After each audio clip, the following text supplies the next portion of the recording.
speaker today is Jim Lorimer, and Jim has been an attorney who began his career as a special agent of the FBI. He's lived in Worthington for the past 58 years, and what you may not know is that for the past 48 years he has served that community as mayor and now as vice mayor.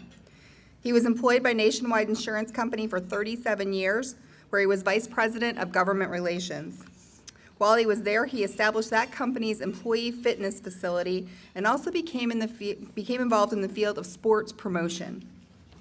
He served as the chairman of the United States Olympic Committee for Women's Track and Field and has promoted national and world competitions in a range of sports over the last 5 decades. He served on the President's Council on Physical Fitness and Sport, and in partnership with Arnold Schwarzenegger, founded and has promoted what has become the Arnold Sports Festival here in Columbus. I was fortunate enough to attend that event on behalf of Rotary this year and to present scholarships to some wonderful young athletes. It's amazing that we can do that and to provide those scholarships, and it was a great event. The way that Liz Green and their team ran things was really impressive. They're really on it and really just make it work like clockwork. The Arnold has become the largest multi-sport event in our nation, involving 18,000 athletes competing in more than 50 sports and events. They have 185,000 attendees and have brought $51 million into our local economy each year. In 2016, the Arnold Sports Festival will be represented on 6 continents. They'll be in Melbourne, Australia, Rio de Janeiro in Brazil, Johannesburg, South Africa, Madrid, Spain, China, and this will be their 28th year in Columbus, Ohio. So we've asked Mr. Lorimer to explain how this came to be, and I, for one, can't wait to hear his story. Please welcome Mr. Lorimer to the podium.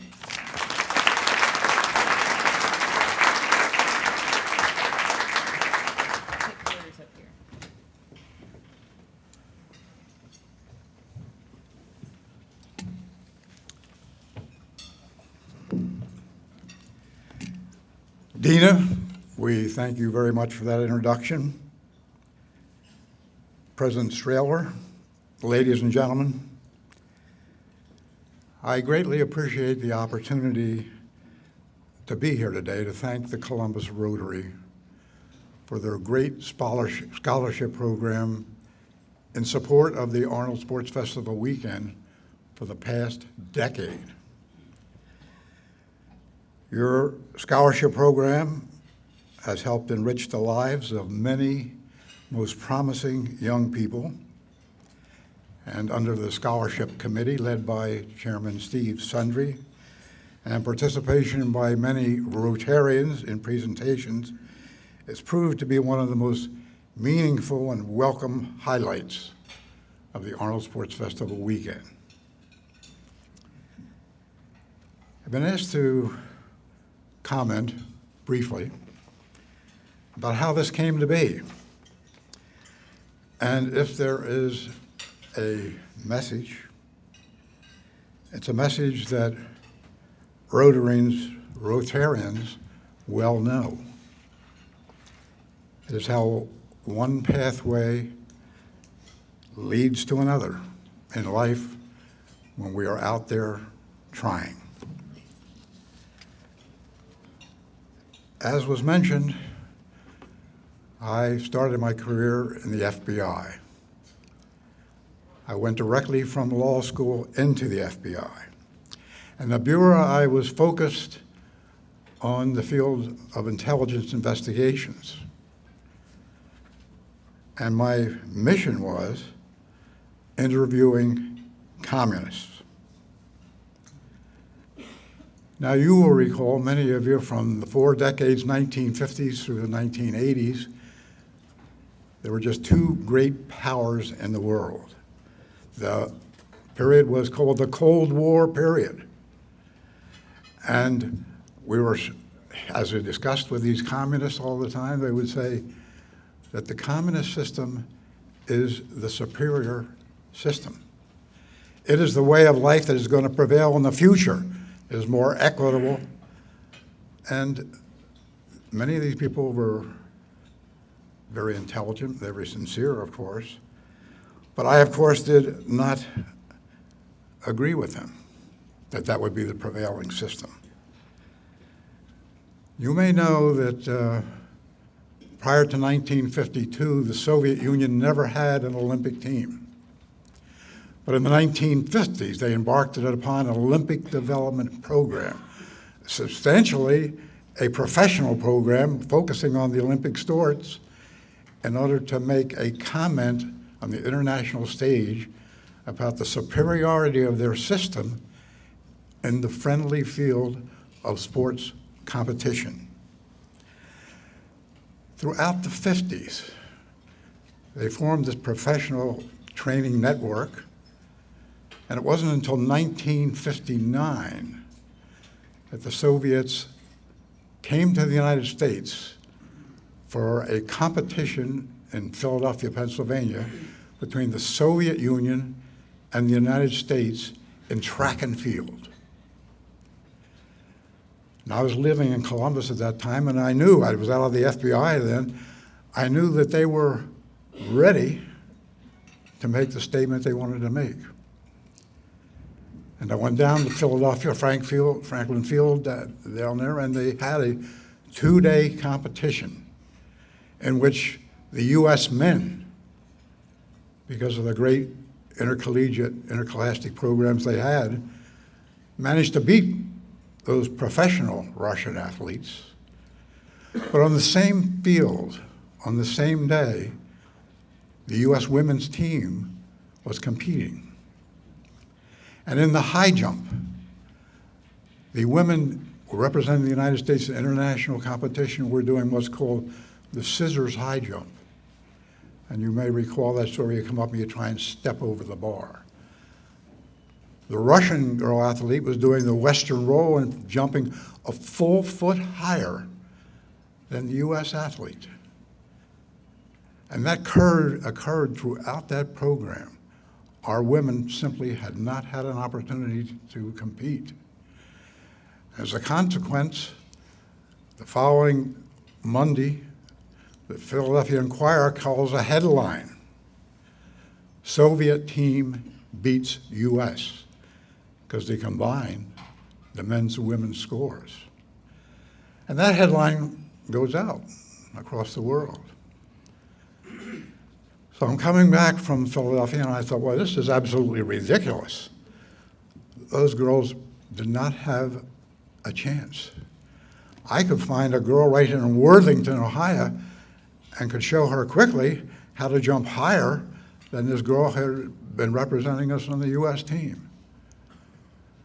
So I contacted the Worthington High School track coach, Les Eisenhardt, and I told him the story, and I said, could you identify for me the best 14 or 15-year-old girl athlete in Worthington? And he said he thought he could. And he came back and told me it was a little girl named Melissa Long. At 14, she was beating the boys. So I contacted Melissa and her mother and told her what I had seen. I knew she was a great athlete. And of course, Melissa was in heaven, because here was somebody giving her a chance to express who she was, because she wasn't able to compete. I got her a pair of track shoes. We started training her a little bit, and about a month later, at Ohio State University was a huge junior Olympic competition. 1,500 youngsters, 700 of whom were little girls. And I told Melissa, we're going to go down and enter that competition. And we did. And she won both the sprints, competing over 700 other little girls. But at the same time, on that same day, I saw that there were quite a few other young girls there, keeping right up on Melissa, throwing balls far, jumping high, jumping far. And at that moment, it occurred to me that, wait a minute, we've got some real talent here in Columbus, Ohio. Can we harness a bunch of Melissa Longs? That following Monday morning, I went to the Columbus Recreation Department. I met with Nick Barrick, after whom a building is named here in town. He had been national president of the AAU, and he had been down in Philadelphia, and he saw what happened. And I told him that I had I wanted to identify the girls who had been competing in the event over the weekend, and he gave me the entry blanks for the top 12 girls who had won contests over the weekend. I contacted each of those girls, many of their families, and told them that we were starting an Olympic development program and I wanted them to be a part of them. All of them had the same reaction that Melissa did. They were just thrilled that somebody was giving them a chance. So I've got a team of 12 top teenagers. What do you do with them? I went to Ohio State University and talked to Larry Snyder. Larry Snyder was the coach of men's track and field. He coached Jesse Owens. Larry Snyder had been down in Philadelphia and he had seen that competition. And I told him I wanted to use the indoor facilities, French Fieldhouse at Ohio State University, to train this girls' team. And he liked the idea. And he said, if you can get the approval of the athletic director, Dick Larkins, after whom a building is named today, why, I'll let you use the facility after the men athletes have been done training. And Dick Larkins said yes. And so we began bringing this group of a dozen girls from all over Central Ohio. None of them had really known each other, but they're bringing them together in French Fieldhouse and training them throughout all that fall. So then what do you do? Well, the indoor track season is big in the United States, primarily in the East Coast, but I began on the weekends in January of that year taking this team into Madison Square Garden, taking them to Buffalo, taking them to Washington, D.C., Chicago, Louisville, wherever there were indoor track meets, and these girls were winning wherever they went.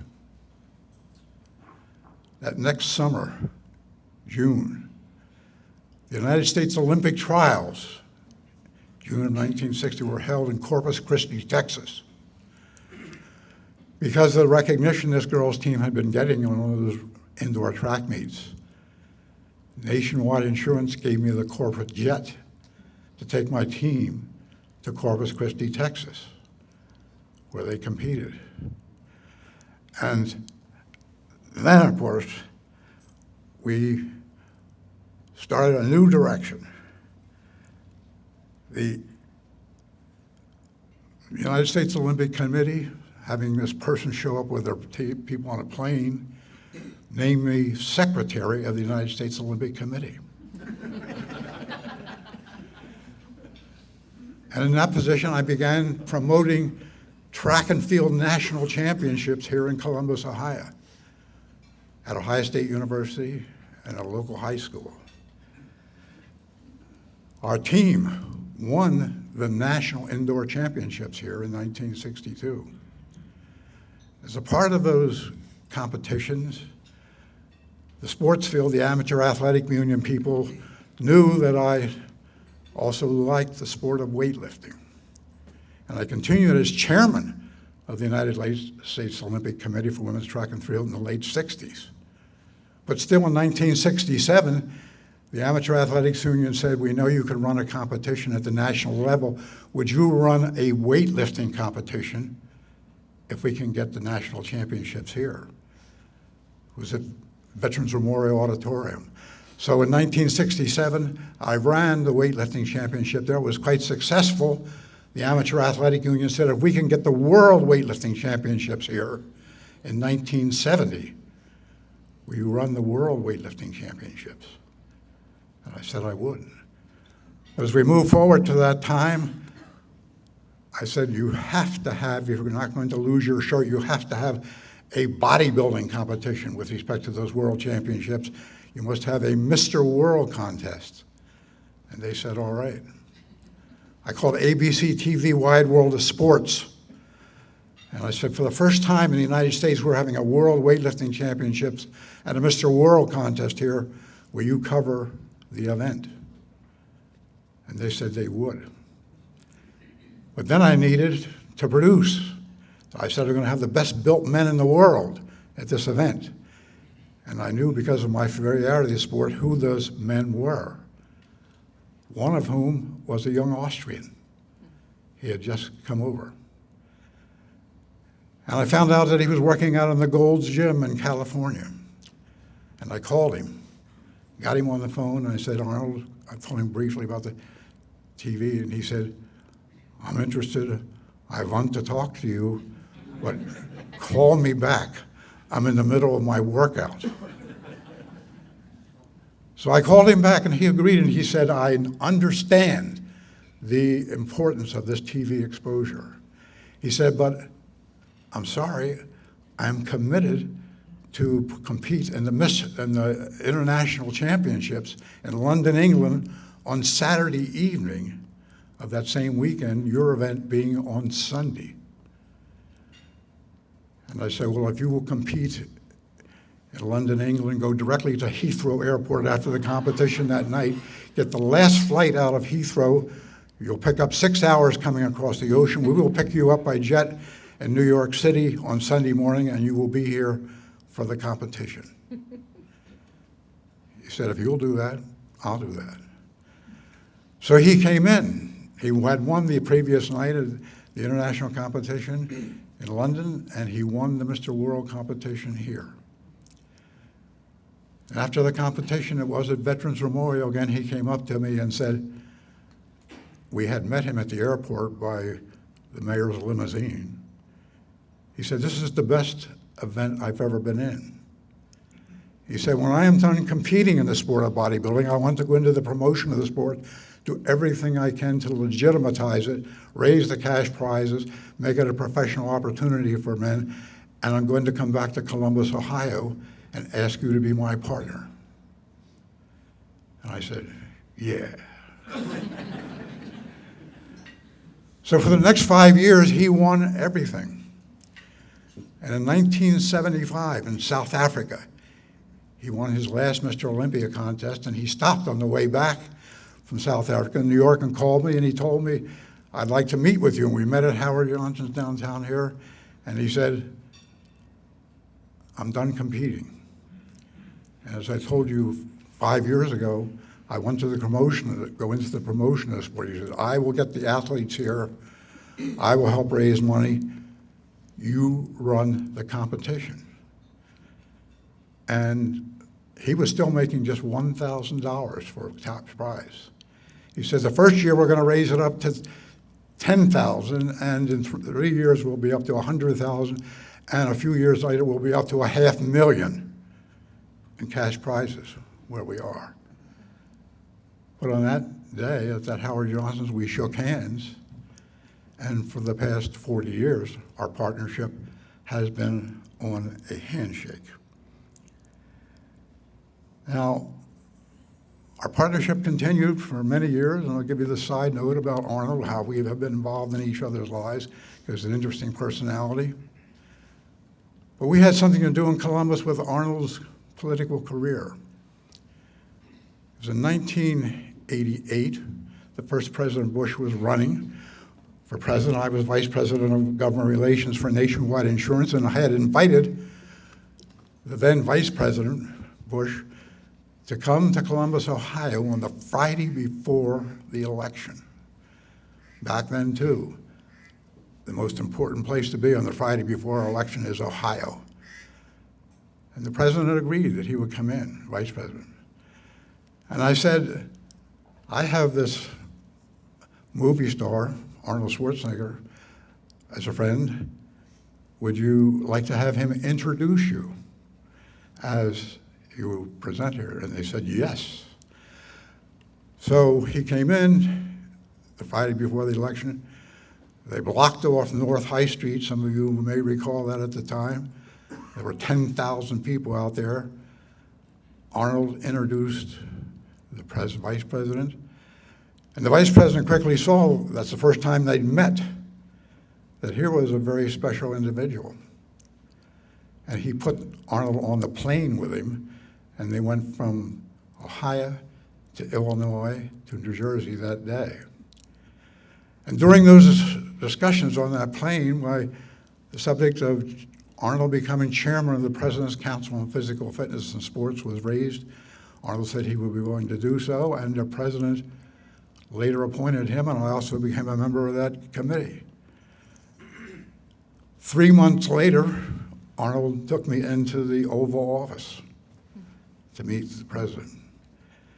And he said to the president, he said, "This is the gentleman who arranged that event in Columbus for us." And the president said, "Yes, I remember it well, because as soon as Arnold introduced me, the crowd thinned out."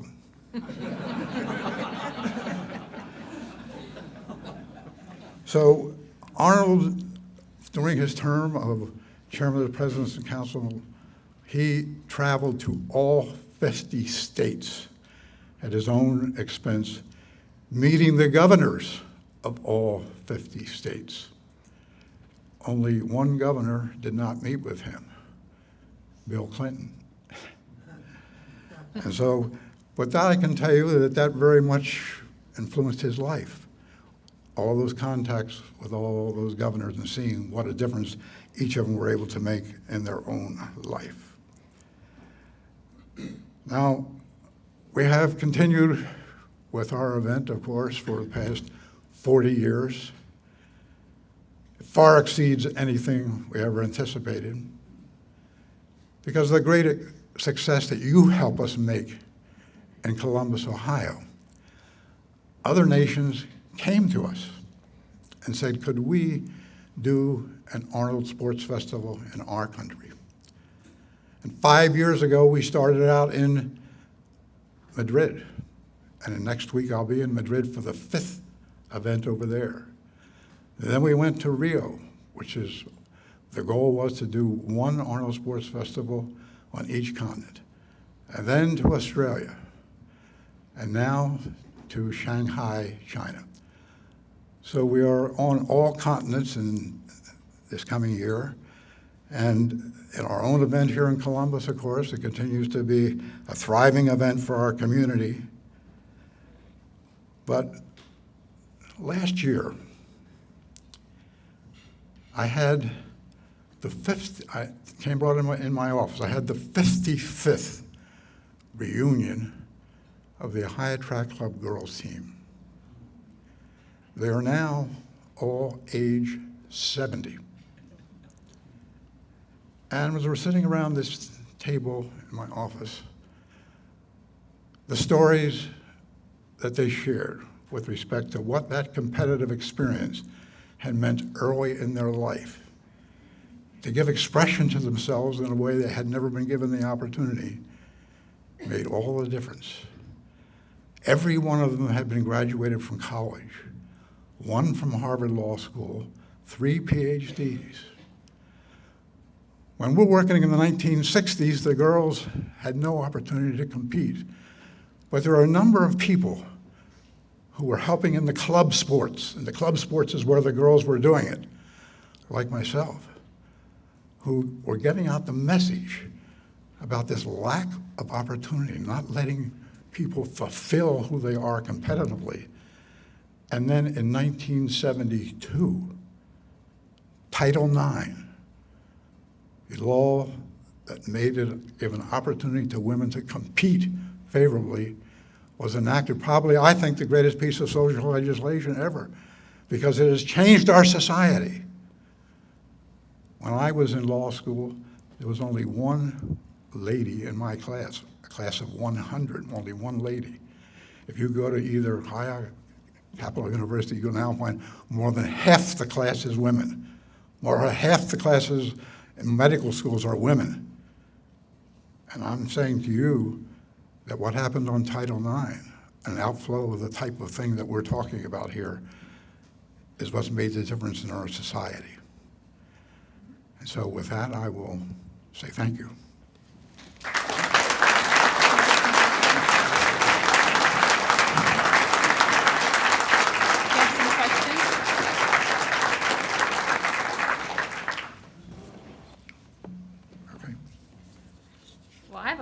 Okay. I'd like to know how difficult it was to expand into an international country, to take an event that you'd become so comfortable with and then take it to another country. Yeah, that's a good question. The answer is that most of our international partners came out of leaders from the International Federation of Bodybuilders, the IFBB. Even though we have in our event 55 sports, we've explained, we encourage each of those men and women to, again, model themselves after what we do here in Columbus, Ohio. But they have had the experience of promoting large bodybuilding and fitness events, plus expositions, fitness expositions. And they were just encouraged because of the experience they brought to the table to include many other sports within their programmatic presentation. So they were modeling themselves, but they were leaders who were known quantities to us as far as leadership capability, because one of the problems in sports is there's a lot of people who love to compete. And that's the kind of people you want to have come in, of course, but there's very few people who know how to really put an event together and promote it. You have to have a tremendous capacity for detail. And it's fun putting the puzzle together, but we abide primarily from the leadership of the International Federation of Bodybuilding and establishing these programs in each nation. That's been a little problem we've had in Shanghai. We were actually to 4 different cities in China, Beijing down there, Singapore and the like, and we didn't have the same type of leadership coming out of the bodybuilding because China is not as effective in bodybuilding. So we now have got the leadership we need, but the people who know how to run a competition and can also put together an exposition. You understand we have a fitness exposition here that involves 1,000 booths down at the convention center. But then we have another exposition out at the High Expo Center where there's another 100 booths and 9 buildings out at the High Convention Center, Expo Center we are now filling. So it's the only operation that fills everything in the 1,700,000 feet at the convention center and 9 buildings out at the fairgrounds. Out at the fairgrounds, we have 3,500 cheerleaders, 2,000 archers, several hundred table tennis players, and we also have a youth festival exposition, which is aimed at youngsters, again, 6 through 16, all of whom get in free. Yes, sir. I assume that neither federal nor state funds are involved in the local Arnold event. And the second question, if that assumption is true, is it also true of the ones on the other continents? It is true here, you're right. It is not true overseas. For instance, as you can imagine, in China, you better have the government right there for you because they control all the facilities, and you're rather insistent. The same thing is true in Brazil. In each of the foreign countries, we meet very early with the government because whether they bring money to the table or not, they bring needed financial, they bring their support and their control of the facilities.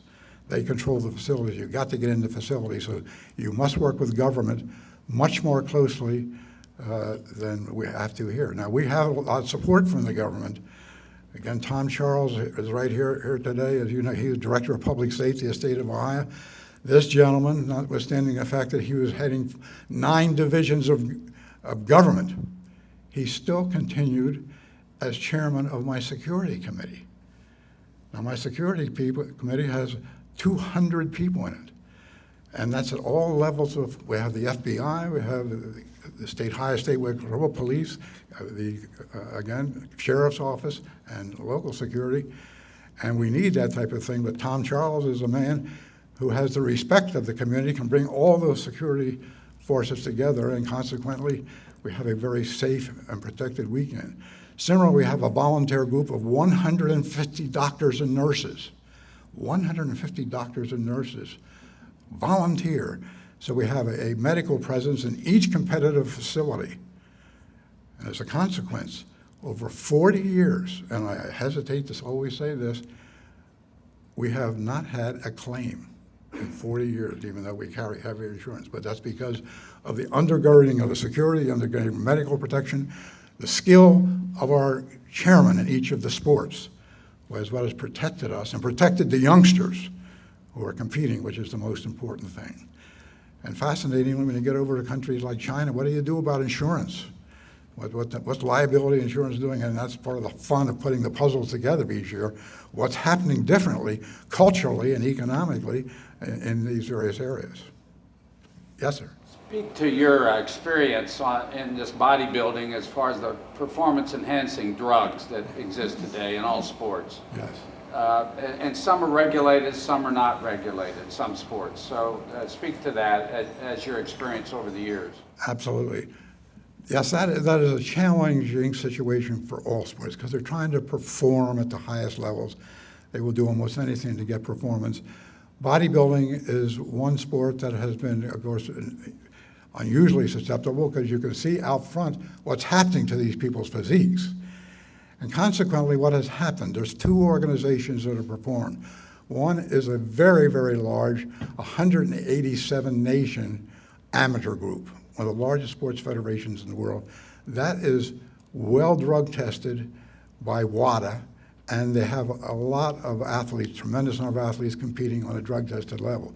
At the professional level of the sport, they can't solve the problem because obviously the bodybuilders that you see the images of, the huge men, they're enhanced by drugs, and unfortunately, how do you turn that around once you get this big physique? Because the crowds who come to see the sports often are ones whose value system is the bigger the better. And so you get these very, very large physiques, and it is a health problem for those individuals, but it's something in that sport that is really most difficult to control because it's sort of built into the sport, bigger is better, and it stays there. But at the amateur level, which is by far the biggest part of the sport, they have to do everything they can to maintain drug integrity because they are scooting always to try and get the sport into the Olympic Games, and it has to be shown to be WADA protected. Right. Yes, sir. How large a staff do you have? That's a good question, too. I have a staff of 7 people. 7 people. And my son is the one who works most of the international liaison. He spends an awful lot of time overseas and the like, but it's a staff of 7 people. But obviously, in each one of the nations that we do, we have partners. And there's not a contract with any of our partners either. We sort of do business like Arnold and I do business. We find people who we know, who we can trust, who do very, very well. And some of these each one of these foreign events have been successful. And we encourage them to do like we do. It's always to try and each year do a little better than your previous best. And that motto is what has taken us to ridiculous proportions. And what do you do with 55 events and all those things and put them together? But we have built gradually over 4 decades the capability to handle that. But it just takes a staff of 7 here. Yes? How has the change in venue in Columbus affected your event? Thank you very much for that question. As I mentioned to you, ran my first event in Veterans Memorial in 1967. Nobody had been there longer than I had. And as a consequence, and I've held events there every year, for all those years. So when they decided they had to take it down, they knew that would be of concern to us, and maybe a concern economically to the community. Governor Casey called me, and Governor Casey said, "Jim, this is a thing that seems to be handwriting on the wall." He says, "I recommend that you do not try and fight it, but you adapt to it." And he says, "We're going to do big things out at the High Expo Center, the fairgrounds, which we know." And he said, "We're putting $38 million out there to upgrade it for the Quarter Horse Congress and for your event, and you will have access to the Quarter Horse Congress." And for many years, the Home and Garden Show has been on our weekend, the first weekend in March every year. And because we went along gratuitously on this thing, partly the Home and Garden Show moved off of our weekend, so that we had the advantage of using 9 buildings out there, plus all of the convention center. And hence, although we were very unhappy with that thing, it actually enhanced our capability to expand and to help more youngsters compete. So it changed out to be a benefit to us, although we did not think at the time that might be. The people at Veterans Memorial recently brought up to my office, they took the flooring of the stage of Veterans Memorial, put the flooring and mounted 3 seats on those floorings and put 3 front row seats from Veterans Memorial and the stage up in my office. So if you come in my office now, I got front row seats from the Veterans Memorial in my office.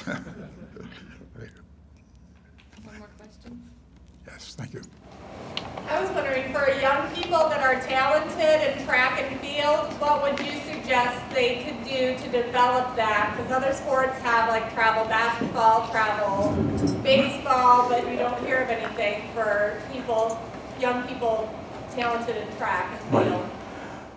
Well, of course, the young people in track and field, girls and boys now, and particularly I'm thinking in terms of the girls, just have so much more opportunity than was the case before 1970. Again, every school has a track and field team for girls by and large. So getting into those track and field things right within the scholastic structure, and they get college scholarships now. I mean, right on up, they get the same college scholarship program, so get involved at the scholastic level. There's not so much club activity anymore, but almost every school has a track team now, and most every school is also obliged to have a girls' opportunity in there.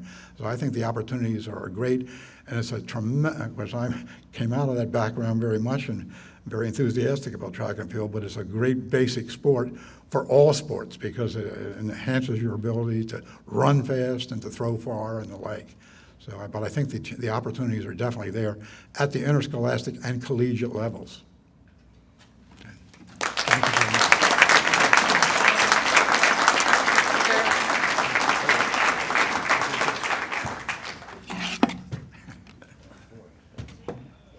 Hang on, we got.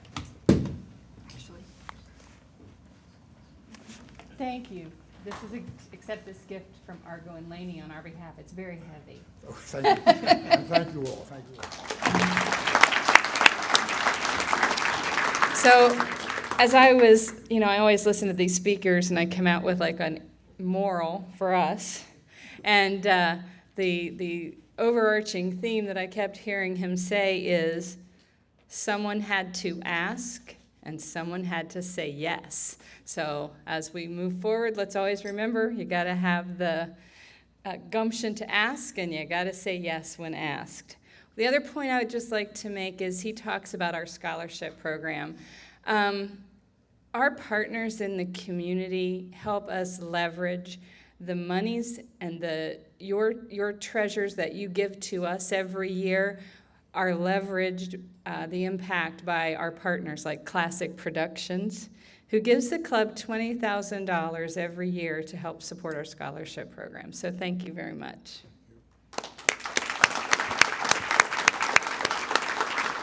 Please come back next week when Dana McDaniel, the mayor or city manager or big kahuna of Dublin, will be here. City manager. City manager. Thank you. Be a Rotarian all week long.